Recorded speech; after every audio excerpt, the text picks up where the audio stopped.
আসসালামু আলাইকুম ভিউয়ার্স। আজকে আমি এক পিস ইলিশ মাছের লেজ দিয়ে শাপলা রান্না করব। শাপলাটাও অল্প ছিল, এই জন্য এক পিস মাছই দিব।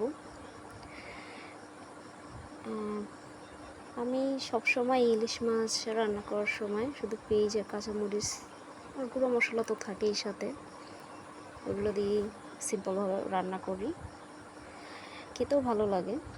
এই যেমন একটু পেঁয়াজ কাঁচামরিচটা হালকা লাল করে, তারপর একটু পানি দিয়ে হলুদের গুঁড়া, মরিচের গুঁড়া, স্বাদ মতো লবণ দিয়ে দিলাম। এখন এই মশলাটা ভালো মতো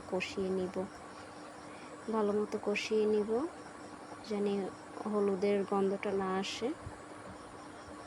সুন্দর, এই যে কষানো হয়ে গেছে। এখন শাপলাটা ঢেলে দিব। অনেকেই আছে দেখছি শাপলা সেদ্ধ করে পানিটা ফেলে দেয়, কিন্তু আমি তা করি না, কারণ পুষ্টি গুণাগুণ সবই চলে যায় পানির সাথে। এই জন্য আর আমি পানি ফেলেই দিই না, আমি এরকমভাবেই রান্না করি। কষ লাগে না, অনেকে বলে পানি সেদ্ধ করে না ফেলাইলে পানি কষ লাগে, কিন্তু আমাদের কাছে কষ লাগে না, ভালোই লাগে।